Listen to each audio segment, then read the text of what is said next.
আসসালামু আলাইকুম ওয়া রাহমাতুল্লাহি ওয়া বারাকাতুহু। আলহামদুলিল্লাহ ওয়াসসালাতু ওয়াসসালামু আলা রাসূলিল্লাহ। আমরা বর্তমানে মনে করি যে আমাদের আবেগ, ভালোবাসা, চিন্তা, চেতনা এগুলো দিয়ে আমরা সারা দুনিয়া জয় করে ফেলব, আমরা সব কিছু বিজয় করে ফেলব, সব কিছু আমরা স্বাধীন করে ফেলব। আসলে কি ভাই এটা সম্ভব? আবেগ দিয়ে, ভালোবাসা দিয়ে আপনি সব কিছু জয় করতে পারবেন?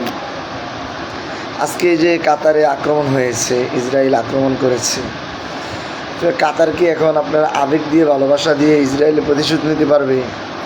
ইসরায়েল কি ভালোবাসা দিয়ে আক্রমণ করেছে? ইসরায়েল যে ইরানে আক্রমণ করেছে, ভালোবাসা দিয়ে আক্রমণ করেছে। ইরান যে পাল্টা আক্রমণ করেছে ইসরায়েলের মধ্যে, সে কি ভালোবাসা দিয়ে আক্রমণ করেছে? ভালোবাসা দিয়ে সব কিছু জয় করা যায় না। আমার আপনার মধ্যে যে ভালোবাসা আছে, যে আবেগ আছে, আমরা মনে করি যে আমরা এগুলো করব। আচ্ছা, রাসূলুল্লাহ সাল্লাল্লাহু আলাইহি সাল্লামের মধ্যে কি ভালোবাসা ছিল না? নবীজি সাল্লাল্লাহু আলাইহি সাল্লামের মধ্যে কি আবেগ ছিল না? রাসূলুল্লাহ সাল্লাল্লাহু আলাইহি সাল্লাম কি বুঝতেন না আবেগ কী, ভালোবাসা কী, মহাব্বত কী? নাকি রসুলের চেয়েও আমাদের মধ্যে বেশি মহাব্বত চলে আসছে?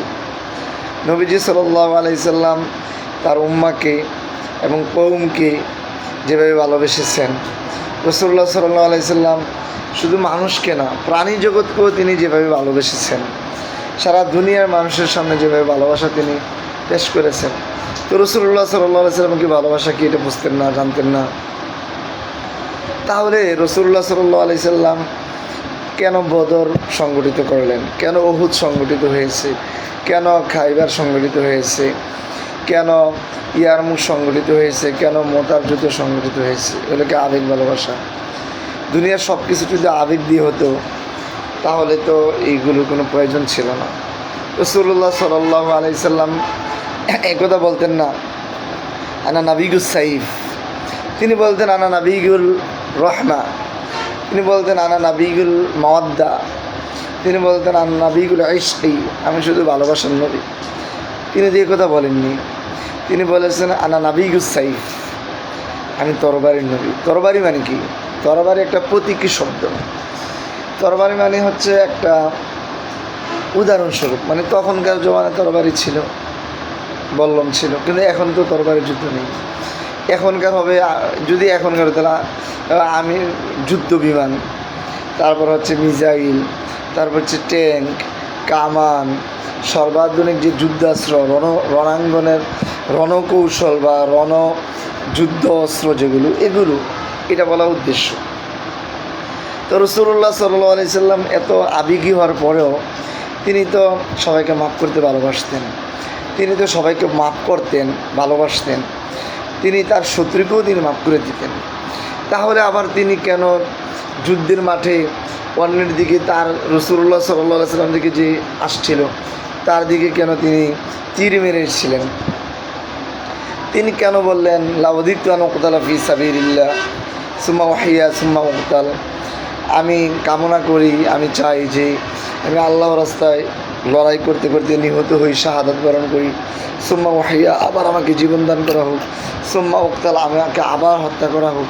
এভাবে তিনি কোনো কোনো রওয়ায়াতে আছে 10 বার, আবার কোনো কোনো রওয়ায়াতে আছে 3 বার। এক হাদিসের মধ্যে আসছে রাসূলুল্লাহ সাল্লাল্লাহু আলাইহি সাল্লাম বলেছেন যে কিয়ামতের দিন মা মিন আহাদিন ইয়াদখুলুল জান্নাহ, কোনো মানুষ জান্নাতে প্রবেশ করার পরে লা ইউহিব্বু আন ইয়ারজিআ ইলা দুনিয়া, দুনিয়াতে তাকে সে আর কখনো ফিরে আসতে চাবে না, পছন্দ করবে না। আল্লাহ রাসূল সাল্লাল্লাহু আলাইহি সাল্লাম বলেছেন ওয়ালাহু মা ফিল আরদি মিন শাই, সারা দুনিয়ার যত ক্ষমতা, যত তার ধন সম্পদ, রূপা, স্বর্ণ, অলংকার, যা কিছু আছে সব কিছুর মালিককে যদি তাকে বানিয়ে দেওয়া হয়, সমস্ত ব্যাংকের চাবি যদি তাকে দেওয়া হয়, সমস্ত দেশের ক্ষমতাও যদি তাকে দেওয়া হয়, তাহলে সে দুনিয়াতে ফিরে আসতে চাবে না, ইল্লা শাহিদ, একমাত্র শহীদ ছাড়া। শহীদ কি ভাই গাছে ধরে? এটা কি গাছের ফল? শহীদ তো হচ্ছে আল্লাহর রাস্তায় নিজের জীবনকে নিয়ে বিলিয়ে দেয়া। আল্লাহর শত্রু যারা আছে, দিনের শত্রু, ইসলামের শত্রু, এই শত্রুদের সামনে নিজেকে উড়িয়ে দেয়া, বিলিয়ে দেয়া, কুরবানি করে দেওয়া, টুকরা টুকরা করে দেয়া। তো সেই শহীদ সে আবার দুনিয়াতে ফিরে আসতে চাবে কেন? কারণ নিমায় আর আমিন কারামাতি, সে দেখেছে জান্নাতে তার যে এত মর্যাদা। সে ওই যে জাফর তৈয়ার রাদিয়াল্লাহু তাআলা আনহু মতন পাখির মধ্যে তার প্রাণ দেওয়া হয়েছে, সে জান্নাতে যেখানে ইচ্ছা সেখানে যাইতে পারে, উড়তে পারে। তার যে এত মর্যাদা, এই মর্যাদার জন্য সে আবার দুনিয়াতে ফিরে আসতে চায়। তো এই যে মর্যাদা, এটা কি প্রেম ভালোবাসা দিয়ে হবে বলেন? এটা কি সম্ভব? আল্লাহ তাআলা কি এটা বলেছেন? বলছেন রুহামাউ বাইনাহুম আশিদ্দাউ আলাল কুফফার। ঈমানদাররা পরস্পরকে ভালোবাসবে। ঈমানদার একজনকে আরেকজনকে মাফ করবে, ক্ষমা করবে, বুকে নিবে, আদর করবে, স্নেহ করবে, ভালোবাসবে, নিজে না খেয়ে তাকে খাওয়াবে। আর কাফেরের বেলা আশিদ্দাউ আলাল কুফফার, কাফেরদের বেলা কোনো দয়া নেই, কোনো মায়া নেই, তারা তো মুসলমানদের প্রতি কোনো দয়া মায়া করে না। এখন আমাদেরটা কী হয়েছে? আমরা পরস্পর হয়ে গেছি আশিদ্দাউ বাইনাহুম। আমরা একজনকে আরেকজনের সহ্য করতে পারি না। একটা মুসলিম রাষ্ট্র আরেকটা মুসলিম রাষ্ট্রকে সহ্য করতে পারে না। একজন মুসলিম রাষ্ট্রের নেতা আরেকজন মুসলিম রাষ্ট্র নেতাকে সহ্য করতে পারে না। একজন ইসলামী দলের নেতা আরেকজন ইসলামী দলের নেতাকে সহ্য করতে পারে না। একটা ইসলামী দলের কর্মী আর একটা ইসলামী দলের কর্মীকে সহ্য করতে পারে না। একজন ইসলামী দলের অনুসারী আরেকটা ইসলামী দলের অনুসারীকে সহ্য করতে পারে না। আশিদ্দাউ বাইনাহুম হয়ে গেছে। আর রহমা হয়ে গেছে কি? রহমাউ আলাল কুফফার, কাফেরদের প্রতি দয়া। কীভাবে আমেরিকা আনুগত্য করবে, কীভাবে জাতিসংঘের হুকুমকে তামিল করবে, কীভাবে ফ্রান্স, ইতালি, জার্মানি ইত্যাদি দেশের সাথে কীভাবে কূটনৈতিক সম্পর্ক গড়ে তুলবে, কীভাবে বন্ধুত্ব গড়ে তুলবে, কীভাবে তাদের সাথে সম্পর্ক গাঢ় করবে, সম্পর্ককে দৃঢ় করবে, কারণ তারা ক্ষমতায় বসাবে হচ্ছে আমাদের। তো এখন এই যে কাতার আমেরিকার সাথে কত সুসম্পর্ক, দেখেন কাতারকে আমেরিকা রক্ষা করার প্রতিশ্রুতি দিয়েছে। কিসের বিনিময়ে? টাকার বিনিময়ে, স্বর্ণ রূপার বিনিময়ে, তেলের বিনিময়ে। আর ইসরায়েল হচ্ছে আমেরিকার জন্মদাতা, মানে আমেরিকা ইসরায়েলকে জন্ম দিয়েছে। তো আপনার ধরেন এক পাশে আপনার জন্মদাতা সন্তান, আর এক পাশে হচ্ছে পালক পুত্র। রাস্তা থেকে ঢুকে আনছেন, তাকে লালন পালন করছেন, তাও আবার কেন? মানে আপনি তাকে লালন পালন করছেন টাকার বিনিময়ে। সে আপনাকে টাকা দিবে আর আপনি তাকে আদর করবেন। এই টাকার আদর আর জন্মদাতা সন্তানের আদর, এটা কি দুটো এক হবে বলেন? এটা কখনো তো এক হবে না। তো এই এখন ইসরায়েল হচ্ছে আমেরিকা জন্ম দিয়েছে, লালন পালন করছে, তাকে বড় করছে, অস্ত্র দিচ্ছে, সব কিছু দিচ্ছে। আর কাতার টাকার বিনিময়ে, তেলের বিনিময়ে, ওই 400 কোটি টাকা বিমানের বিনিময়ে তাকে রক্ষা করবে। 1200 বিলিয়ন টাকা সে আমেরিকাকে গিফট করেছে। 1200 বিলিয়ন টাকা আমেরিকা সে বিনিয়োগ করেছে। এর প্রতিশ্রুতি দিয়েছে তাকে রক্ষা করে। এখন রক্ষা করেছে? রক্ষা করবে না, এটা সম্ভব না। কেন? আল্লাহ তাআলা ওয়াদা নাই। কাফেররা কখনো মুসলমানদের বন্ধু হতে পারে না, এবং মুসলমানও কখনো কাফেরদেরকে বন্ধু হিসেবে গ্রহণ করতে পারে না। আল্লাহ তাআলা কোরআনে বলেছেন লা তাজিদু কওমান ইউমিনুনা বিল্লাহি ওয়াল ইয়াউমিল আখির ইউয়াদ্দুনা মান হাদ্দাল্লাহ রাসূলাহু।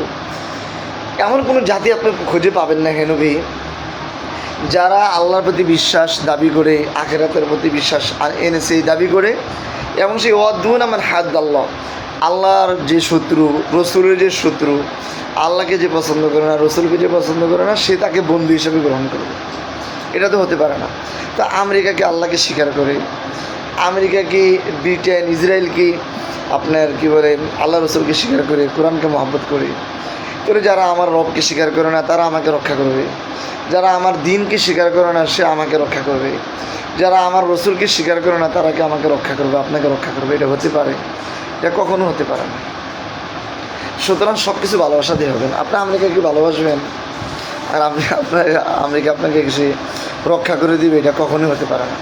সব কিছু ভালোবাসা দিয়ে হয় না। অস্ত্র লাগে, প্রতিরোধী ব্যবস্থা লাগে, এমন নাদুস নুদুস চেহারা দিয়ে আমাদের মতন, আরবদের মতন এই যুদ্ধ দিয়ে প্রতিরোধ হয় না। হামাসের মতন হতে হবে, ওই আমাদের ভাই যারা আছে আফগানিস্তানের ভাইদের মতন হতে হবে। আর এটা আমরা বাদ দিই, এই ধরনের এগুলো দরকার না। আমাদের সাহাবাইকের মতন হতে হবে। রাসূলুল্লাহ সাল্লাল্লাহু আলাইহি সাল্লাম যে টিম গঠন করে গিয়েছেন, সাহাবায়ে কেরামের যে জামাত তিনি তৈরি করে দিয়েছেন, বদরের জামাত, উহুদের জামাত, খন্দকের জামাত, এই জামাতের মতন আমাদের হতে হবে। তাহলে আমরা নিজেদেরকে রক্ষা করতে পারব। আমরা তো শিয়াবে আবি তালেবের ঘটনা শুনলে অনেক অবাক হয়ে যায়, কান্নাকাটি করি। আর রাসূল সাল্লাল্লাহু আলাইহি সাল্লাম সেখানে 3 বছর একদম একটা বন্দী ছিলেন, সবাই সম্পর্কে ছিন্ন করেছে, মুহাসারার মধ্যে ছিলেন। আচ্ছা বলেন তো, এখন গাজা তারা কি এখন মহাসারার মধ্যে নেই? শুধু 3 বছর, সে 2007 সাল থেকে আজকে 25 সাল পর্যন্ত দীর্ঘ সময়, 15 বছর, 20 বছর। তো এই সময় তো আমার আপনার কান্না আসে না? আমরা তো তাদের পাশে দাঁড়ানোর চিন্তা করছি না। তা আপনার অতীতকে নিয়ে কাঁদেন, আমি কাঁদি, কিন্তু বর্তমান যে হচ্ছে এটা নিয়ে আমাদের কোনো কান্না আসে না।